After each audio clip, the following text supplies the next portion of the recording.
Hello friends, welcome back to my YouTube channel. आज class 22 है जिसमें हम लोग मुग़ल साम्राज्य के बारे में पढ़ने वाले हैं, जिसमें हम लोग बाबर का पहले पढ़ने वाले हैं। तो चलिए क्लास स्टार्ट करते हैं। बाबर, जिसका कार्यकाल 1526 से 1530 ईस्वी तक रहा। जन्म था 1483 ईस्वी में और मृत्यु 1530 ईस्वी में हुई थी। माँ का नाम कुतलुग निगार था, पिता का नाम उमर शेख मिर्ज़ा था। बादशाह की उपाधि 1504 में धारण करने वाला पहला मुग़ल शासक बना था। तो बाबर वो पहला मुग़ल शासक था जिसने बादशाह की उपाधि धारण की थी। इसे कलंदर भी कहा जाता है। बाबर मुबैयान नामक पद्य शैली का जन्मदाता है। इसने रिसाले उशज तथा खत-ए बाबरी की रचना की थी। तो खत-ए बाबरी की रचना किसने की थी? बाबर ने की थी। 1504 में काबुल पर अधिकार किया था। तो बाबर ने 1504 ईस्वी में काबुल पर अधिकार कर लिया था। तुलुगमा मूलतः उज्जैबो की युद्ध प्रणाली थी। सबसे पहले बाबर के विरुद्ध सोबानी खान ने इसका प्रयोग किया था। बाबर ने कृष्णदेव राय को सर्वाधिक शक्तिशाली शासक बताया था। बाबर ने भारत पर 5 आक्रमण किए थे। तो कौन कौन से थे वो देखते हैं। बाबर ने 5 आक्रमण किए थे, जो कि 1519 ईस्वी में बाजौर भेरा का किला, 1519 ईस्वी में सितंबर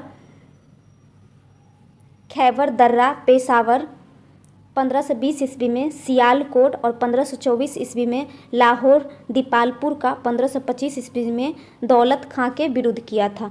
पानीपत का प्रथम युद्ध 21 अप्रैल 1526 ईस्वी को हुआ था। तो पानीपत का प्रथम युद्ध कब हुआ था? 21 अप्रैल 1526 ईस्वी को हुआ था। इस युद्ध में बाबर ने तुलुगमा तथा तोपों को सजाने की उस्मानी विधि का प्रयोग किया था। तोपों की संचालन उस्ताद अली कुली तथा बंदूकों का मुस्तका ने किया था। युद्ध में इब्राहिम लोदी तथा उसका मित्र ग्वालियर का राजा विक्रमजीत मारा गया था। बाबर ने 27 अप्रैल 1526 ईस्वी को दिल्ली में मुग़ल साम्राज्य की स्थापना की थी। तो मुग़ल साम्राज्य की स्थापना कब हुई है? तो 27 अप्रैल 1526 ईस्वी को हुई थी। बाबर ने किया था। खानवा का युद्ध 16-17 मार्च 1527 को राणा सांगा तथा बाबर के बीच में हुआ था। तो खानवा का युद्ध कब हुआ था? 1527 में हुआ था। 16-17 मार्च को राणा सांगा और बाबर के बीच में हुआ था। ये क्वेश्चन हमेशा पूछे जाते हैं, इसलिए इस पॉइंट को हमेशा याद कर लें। खानवा युद्ध के समय बाबर ने जिहाद का नारा दिया तथा सैनिकों को तमगा तथा व्यापारिक कर से मुक्त करने की घोषणा की थी। इस युद्ध में हसन खां मेवाती, महमूद लोदी तथा आलम खान लोदी ने राणा सांगा का साथ दिया था। बाबर की ओर से तुलुगमा के इंचार्ज मलिक कासिम तथा मुनीम अतका थे। खानवा युद्ध में विजय के बाद बाबर ने गाजी का खिताब धारण किया था। हुमायूं को बदख्शां का प्रशासन संभालने की जिम्मेदारी दे दी थी। चंदेरी युद्ध 19 जनवरी 1528 ईस्वी को बाबर तथा मेदिनी राय के बीच में हुआ था। तो चंदेरी का युद्ध कब हुआ था? तो 29 जनवरी 1528 में हुआ था। किस किस के बीच हुआ था? तो बाबर और मेदिनी राय के बीच में हुआ था। चंदेरी मालवा और बुंदेलखंड की सीमा पर था। चंदेरी को जीतने के बाद इसे अहमद शाह को दे दिया तथा मुल्ला अफाफ को यहाँ का सिकदार बनाया गया था। घाघरा युद्ध 5 मई 1529 ईस्वी को बाबर तथा अफगानों के बीच हुआ था। तो इसमें जितने भी युद्ध है सारे के डेट याद कर ले, क्योंकि ये हमेशा क्वेश्चंस पूछे जाते हैं किस किस के बीच में हुआ था और कब हुआ था। तो अच्छे तरीके से याद कर ले। तो घाघरा का युद्ध कब हुआ था? 5 मई 1529 ईस्वी में हुआ था। बाबर और अफगानों के बीच में हुआ था। मध्ययुगीन इतिहास का यह पहला युद्ध था जो जल तथा थल दोनों पर लड़ा गया था।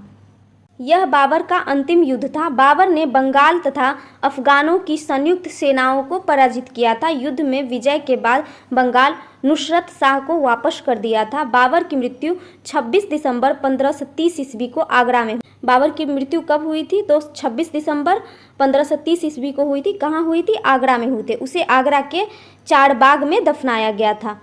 शेर शाह के शासनकाल में बाबर की विधवा पत्नी मुबारक यूसुफजई उसकी अस्थियों को काबुल ले गई थी। बाबर ने काबुल में चांदी का सिक्का शाहरुख तथा कांधार में बाबरी नाम का सिक्का चलाया था।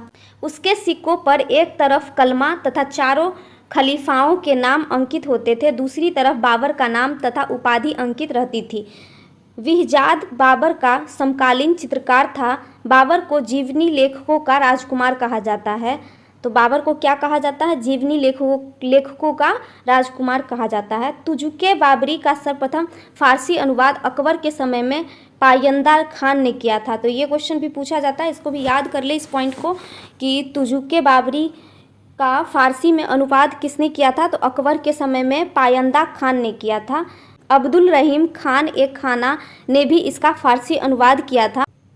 फारसी से अंग्रेजी अनुवाद लीडन तथा असरकीन ने 1826 में किया था। मूल तुर्की भाषा से अंग्रेजी अनुवाद मैडम बेवरीज ने 1905 ईस्वी में किया था। अब हम लोग बाबर द्वारा लड़े गए प्रमुख युद्ध के बारे में पढ़ते हैं, जो कि पानीपत का प्रथम युद्ध था। 21 अप्रैल 1526 ईस्वी में हुआ था। इब्राहिम लोदी और बाबर के बीच में हुआ था, जिसमें बाबर विजयी रहा था। 17 मार्च 1527 ईस्वी में खानवा का युद्ध हुआ था, जो कि राणा सांगा एवं बाबर के बीच में हुआ था और इसमें बाबर विजयी रहा था। 29 जनवरी 1528 ईस्वी में चंदेरी का युद्ध हुआ था, जो कि मेदिनी राय एवं बाबर के बीच हुआ था, जिसमें बाबर विजयी रहा था। और अंतिम युद्ध था घाघरा का युद्ध, जो कि 6 मई 1529 ईस्वी में लड़ा था। घाघरा का युद्ध अफगानों एवं बाबर के बीच में हुआ था, जिसमें भी बाबर ही विजयी हुआ था। हुमायूं 1530 से 40 एवं 1555 से 56 ईस्वी तक कार्यकाल रहा था। जन्म हुआ था 1508 ईस्वी में, काबुल में हुआ था। माँ का नाम माहम बेगम, जो कि सिया थी। हुमायूं एकमात्र मुगल शासक था जिसने अपने भाइयों के साम्राज्य का बंटवारा किया था। अस्करी, संभल, हिंदाल, अलवर, कामरान, काबुल एवं कांधार, मिर्जा सुलेमान, बदखशां। हुमायूं का पहला सैनिक अभियान बुंदेलखंड में स्थित कालिंजर के विरुद्ध 1531 ईस्वी में हुआ था। इस अभियान के परिणाम संधि के रूप में निकला था। हुमायूं के प्रमुख युद्ध। अब हम लोग हुमायूं के युद्ध के बारे में पढ़ते हैं। हुमायूं का युद्ध 1531 ईस्वी में देवरा का युद्ध हुआ था, जो कि मोहम्मद लोदी के साथ हुआ था और परिणाम में हुमायूं विजयी रहा था।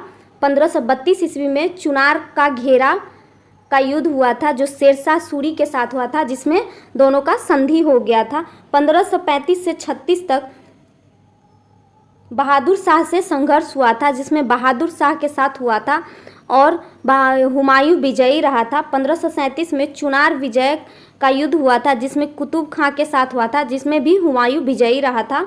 26 जून 1539 में चौसा का युद्ध हुआ था, जिसमें शेरशाह सूरी के साथ हुआ था, जिसमें शेरशाह विजयी रहा था। तो ये क्वेश्चन हमेशा पूछे जाते हैं। वैसे तो सारे युद्ध के डेट के बारे में याद कर ले, सारे क्वेश्चन पूछे ही जाते हैं और ये तो बहुत इंपॉर्टेंट है, ये हमेशा पूछे जाते हैं। सो चौसा का युद्ध कब हुआ था? तो 26 जून 1539 ईस्वी में हुआ था। किसके बीच में हुआ था? तो हुमायूं और शेरशाह सूरी के बीच में हुआ था, जिसमें कि शेरशाह विजयी रहा था। 17 मई 1540 ईस्वी में कन्नौज का युद्ध हुआ था, जो कि शेरशाह सूरी के साथ हुआ था। उसमें भी शेरशाह ही विजयी रहा था। 15 मई 1555 ईस्वी में मछीवाड़ा का युद्ध हुआ था, जो अफगान सरदार नसीब खान तातर खां के साथ हुआ था और हुमायूं विजयी रहा था।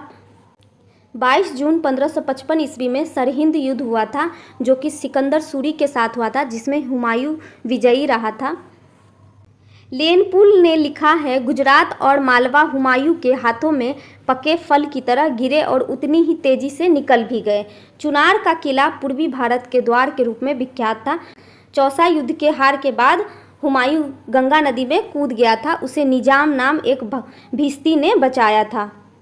चौसा युद्ध में जीतने के बाद शेर खान ने स्वयं को सुल्तान घोषित किया था और शेरशाह की उपाधि धारण कर ली थी। तो सुल्तान का उपाधि किसने धारण किया था?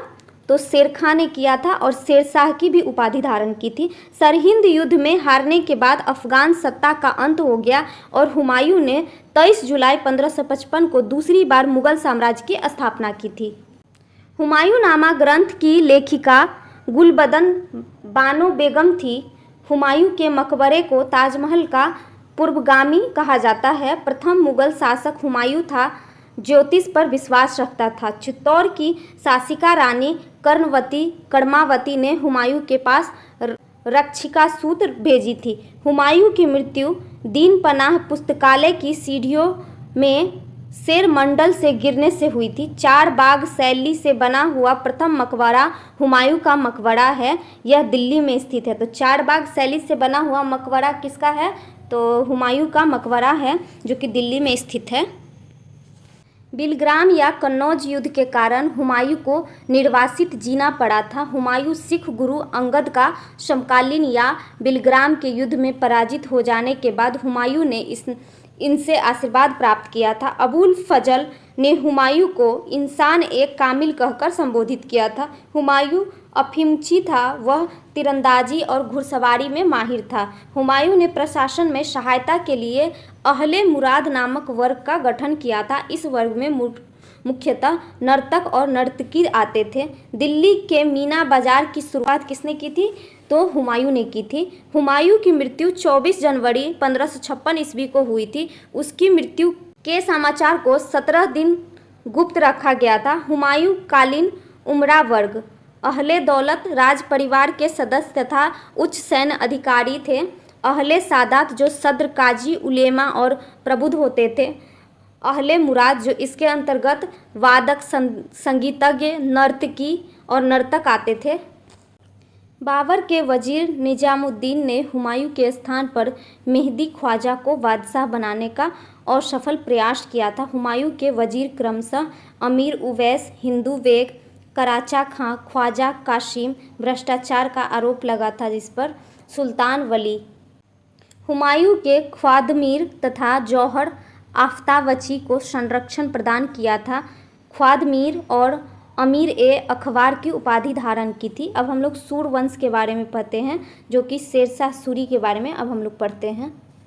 शेरशाह सूरी का कार्यकाल 1540 से 45 ईस्वी तक रहा। जन्म हुआ था 1486 ईस्वी में, नारनौल में हुआ था। पिता हसन खान थे। उपाधि शेर खां, हजरत ए आला सुल्तान उल अदल। चंदेरी युद्ध में शेरशाह मुगलों की ओर से लड़ा था। चौसा युद्ध में हुमायूं को हराकर सुल्तान बनने की घोषणा की तथा 1540 ईस्वी में बिलग्राम युद्ध जीतने के बाद 10 जून 1540 को आगरा में अपना राज्याभिषेक करवाया था। शेरशाह के काल में 1541 ईस्वी में खिज्र खां ने बंगाल में विद्रोह किया था। शेरशाह के सैन्य अभियान जो कि 1542 ईस्वी में मालवा विजय हुआ था, 1543 ईस्वी में रायसीन विजय हुआ था, 1543 से 44 में सिंध और मुल्तान विजय हुआ था, 1545 में कालिंजर विजय हुआ था। शेरशाह की प्रशासनिक व्यवस्था के बारे में इतिहासकार किन ने लिखा है, इस पठान ने 5 वर्षों में इतना कुछ कर डाला जितना कि मुगल यहाँ तक कि अंग्रेज भी नहीं कर पाए थे। शेरशाह के विभाग एवं उसके अधिकारी: दीवान ए विजारत जो वजीर होते थे, दीवान ए आरिज, आरिज ए मुमालिक थे, दीवान ए रसालत, दीवान ए इंसा, दबीर ए मुमालिक थे, दीवान ए कजा, काजी थे, दीवान ए वरीद, बरीद ए मुमालिक थे, दीवाने ए शाही परिवार का प्रभारी जो प्रांतीय प्रशासन सूबेदार या फौजदार के अधीन था।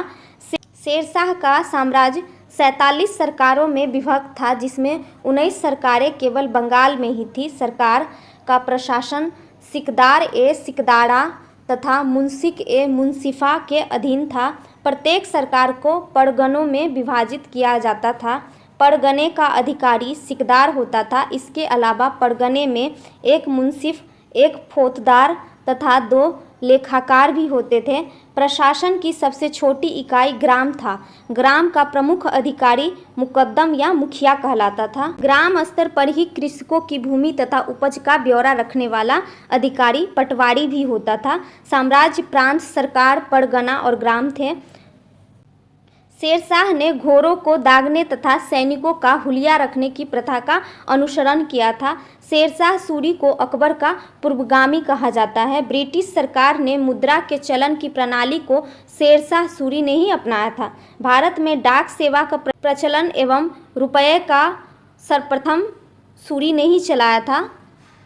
प्रशासनिक सुधारों की दृष्टि से शेरशाह सूरी को महानतम सम्राट माना जाता है। मैं एक मुट्ठी भर बाजरे के लिए पूरे हिंदुस्तान की बादशाहत खो बैठता, ये पंक्तियाँ शेरशाह सूरी ने मारवाड़ युद्ध में कही थी। तो मैं एक मुट्ठी भर बाजरे के लिए पूरे हिंदुस्तान की बादशाहत खो बैठता, ये किसने कहा था? तो ये पंक्ति शेरशाह सूरी ने मारवाड़ के युद्ध में कहा था। शेरशाह सूरी की मृत्यु कालिंजर अभियान 1545 में एक विस्फोट के द्वारा हुई थी। उस समय वहां का शासक किरत सिंह था। दरोगा एक डाक चौकी विभाग का गठन शेरशाह सूरी ने किया था। शेरशाह के काल में अलग से पुलिस व्यवस्था नहीं थी। शेरशाह के काल में अलग से पुलिस व्यवस्था नहीं थी। शेरशाह बुधवार के दिन न्याय के लिए स्वयं बैठता था। शेरशाह की भू राजस्व व्यवस्था रैयतवाड़ी व्यवस्था की तरह थी, जिसमें किसानों ने सीधा संपर्क किया जाता था। शेरशाह ने भूमि की पैमाइश कराने के लिए अहमद खान को नियुक्त किया था। भूमि मापन में गजे सिकंदरी का प्रयोग किया गया था।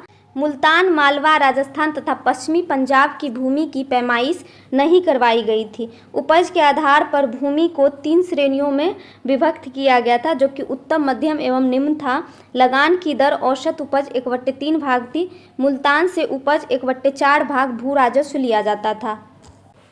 भू राजस्व की वसूली मुकद्दम करता था। जरीवाना सर्वेक्ष शुल्क था, जो कि 2.5% था। महसिलाना, जो कि कर संग्रह शुल्क था, वो 5% था। भू राजस्व के कर के अतिरिक्त 2.5% अतिरिक्त कर के रूप में लिया जाता था, जिसका प्रयोग आपदा के समय सहायता के लिए किया जाता था। शेरशाह के चलाए सिक्के सोने का अशरफ, जो कि 180 ग्रेन थे, दाम रुपये का 40वां भाग था। तांबे का रुपया होता था, जो 380 ग्रेन का होता था। अधोला तांबा का होता था। पावला भी तांबा का होता था। दमड़ी भी तांबा का और जीतल भी तांबा का होता था।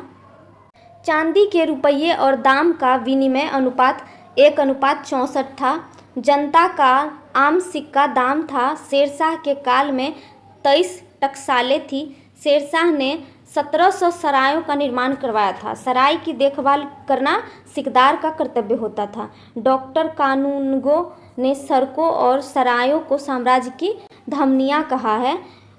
मलिक मुहम्मद जायसी शेरशाह के समय का प्रमुख कवि था। उसने पद्मावत, अखरावट तथा आखिरी कलाम की रचना की थी। महदवी आंदोलन शेरशाह के काल में ही हुआ था। शेरशाह के बाद उसका छोटा पुत्र जलाल खान इस्लाम शाह की उपाधि धारण करके वहाँ का शासक बना था। इस्लाम शाह के विरुद्ध विद्रोह। आजम हुमायूं नियाजी, जो पंजाब का था, सुजात खान मालवा का था। शेख अलाई ने महदवी आंदोलन को लोकप्रिय बनाया। इस्लाम शाह ने शेख अलाई की हत्या करवा दी थी। इस्लाम शाह ने कानूनों को संहिताबद्ध करवाया था। इस्लाम शाह के बाद उसके साले मुबारिज खान ने मोहम्मद आदिल शाह की उपाधि धारण की और शासक बना था। इसने प्रशासन का कार्यभार हेमू नामक बनिए को सौंपा था।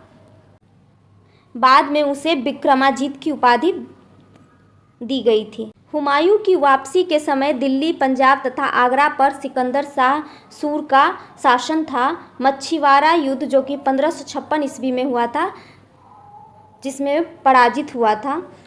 तो आज के लिए इतना ही। अगले क्लास में हम लोग अकबर के बारे में पढ़ने वाले हैं।